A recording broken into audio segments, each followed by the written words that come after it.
السلام علیکم ورحمۃ اللہ وبرکاتہ۔ مکہ مکرمہ میں ایک عورت تھی، اس کو اپنے حسن پر بڑا ناز تھا۔ وہ ایک مرتبہ نہانے کے بعد کپڑے بدل کر اپنے بال سنوار رہی تھی۔ آئینے کے سامنے کھڑی تھی اور اپنے آپ پر بہت فریفتہ تھی کہ میں بہت حور پری ہوں۔ خامند کو جب دیکھا تو اس نے بڑے ناز نخرے سے بات کی کہ ہے کوئی مرد ایسا جو مجھے دیکھے اور تمنا نہ کرے؟ تو خامند نے کہا، عبید بن عمیر، یہ مسجد نبوی میں مدرس اور خطیب تھے۔ میاں بیوی کا تعلق عجیب سا ہوتا ہے۔ آگے سے کہنے لگی، تو دے دے مجھے اجازت، میں تجھے دکھاتی ہوں وہ پھسلتا کیسے ہے۔ اس نے کہا، ٹھیک ہے، میں اجازت دیتا ہوں۔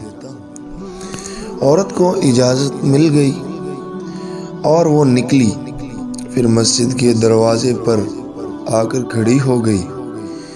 اب جب مولانا عبید بن عمیر رحمۃ اللہ علیہ مسجد نبوی صلی اللہ علیہ وسلم سے باہر نکلے تو عورت نے پہلے اس طریقے سے بات کہی جیسے کوئی مسئلہ پوچھنے کے لیے کھڑی ہو، تو مولانا کھڑے ہو گئے۔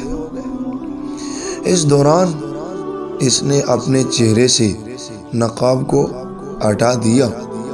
اس کا خیال یہ تھا کہ جب وہ میرے حسن و جمال کو دیکھیں گے تو فریفتہ ہو جائیں گے۔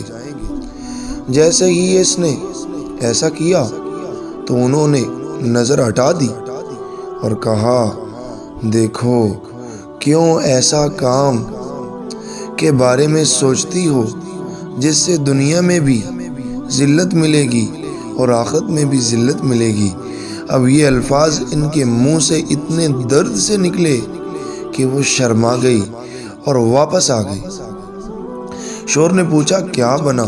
کہنے لگی، کیا مرد ہی نیک ہوتے ہیں، عورتیں نہیں نیک ہو سکتی؟ میں بھی نیک بنوں گی۔ اس کی زندگی بدل گئی۔ اس کے بعد روز وہ خامد سے پوچھتی عشاء کے وقت کہ تمہیں میری ضرورت ہے؟ اگر کہتا ہاں تو وہ وقت خامد کے ساتھ گزارتی، اور اگر وہ کہتا نہیں تو جبہ پہن لیتی اور ساری رات مصلی پر عبادت کرتی۔ اس کا خامد کہا کرتا تھا، پتہ نہیں عبید بن عمیر کے ایک فقرہ بول کے میری بیوی کو نیک کیسے بنا دیا۔ حاصل کلام یہ ہے کہ نیک اور کامل ایمان لوگوں سے ملنا بھی گناہ گاروں کو راہ راست پر لا سکتا ہے۔ اس لیے اولیاء اللہ اور نیک لوگوں کی صحبت ہمیں اختیار کرنی چاہیے اور ان سے ہمیں ملتے رہنا چاہیے۔ امید کرتا ہوں کہ آپ کو ہماری ویڈیو پسند آئی ہوگی۔ اگر آپ نئی انٹرٹینمنٹ سے بھرپور ویڈیو دیکھنا چاہتے ہیں تو ابھی کر دیجئے ہمارے چینل کو سبسکرائب اور دبا دیجئے ساتھ دیے گئے بیل آئیکن کے بٹن کو، تاکہ ہماری ہر نئی اپلوڈ ہونے والی ویڈیو آپ کو ملتی رہے۔